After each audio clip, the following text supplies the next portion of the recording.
இப்போ நீங்கள் நினைக்கிற அந்த ஹார்ன் வந்து வேறு எதுவுமே கிடையாது. அது வேறு யாரும் இல்லை, நான் தான். Jailer unlocked super star Rajinikanth അഭിനയിച്ച മെഗാ ബ്ലോക്ക് ബസ്റ്റർ ചലച്ചിത്രം ജയിലറിന് പിന്നിലെ കഥ സബ്ടൈറ്റിലിനോടൊപ്പം നിങ്ങളുടെ സൺ നെക്സ്റ്റിൽ മാത്രം കണ്ടാസ്വദിക്കാം. ഇപ്പോൾ തന്നെ ആപ്പ് ഡൗൺലോഡ് ചെയ്യൂ. അവളുടെ അപ്പ എനിക്ക് അയച്ച കത്ത്. അവൾക്ക് BSc നേഴ്സിംഗിന് ചേരാൻ പണം കണ്ടെത്താൻ വേണ്ടിയാ ഞാൻ മോഷണത്തിന് ഇറങ്ങിയത് തന്നെ. അത് അവളുടെ അപ്പനും അറിയാം. അപ്പൊ അത്രയേ ഉള്ളൂ കഥ. ഇനിയും തിരിച്ചു നടക്കാൻ സമയമുണ്ട്. ഓ, എല്ലാവർക്കും അതൊന്നും പറ്റത്തില്ല സാറേ. നമ്മുടെ ഈ മുടിഞ്ഞ സമൂഹം അതിന് സമ്മതിക്കത്തില്ല. കള്ളന്റെ കൈ അടങ്ങിയിരിക്കത്തില്ലെന്നാണല്ലോ സമൂഹത്തിന്റെ കണ്ടെത്തല്. സാറേ, രാഷ്ട്രീയത്തിൽ ഇറങ്ങുന്നതായിരുന്നു നല്ലത്. അവിടെ ആകുമ്പോഴേ ധൈര്യമായിട്ട് മോട്ടിക്കാം. അത് മാത്രമല്ല, അവിടെ മോഷണം എന്ന് പറഞ്ഞ പദമേ ഇല്ല. നല്ല ഗെറ്റപ്പുള്ള പേരുകളല്ലേ.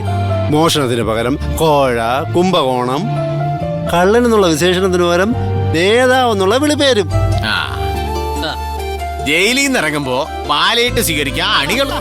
അതെ, നമ്മളെ സ്വീകരിക്കാൻ ഒരു പട്ടിക്കുറുക്കനും വരാറുമില്ല. അതാ ഞാൻ പറയണത്, കള്ളന്മാർക്കും സ്വന്തമായ ഒരു അസോസിയേഷൻ വേണോന്ന്. സ്വന്തമായിട്ടൊരു ഓഫീസും വേണം, സ്വന്തമായിട്ട് വക്കീലന്മാരും വേണം. AKRA, അതെന്താ ആൾ കേരള റോബറി അസോസിയേഷൻ.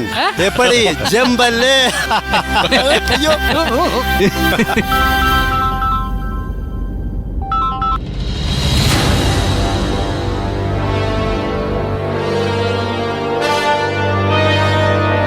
ഡാഡി എവിടെ എത്തി?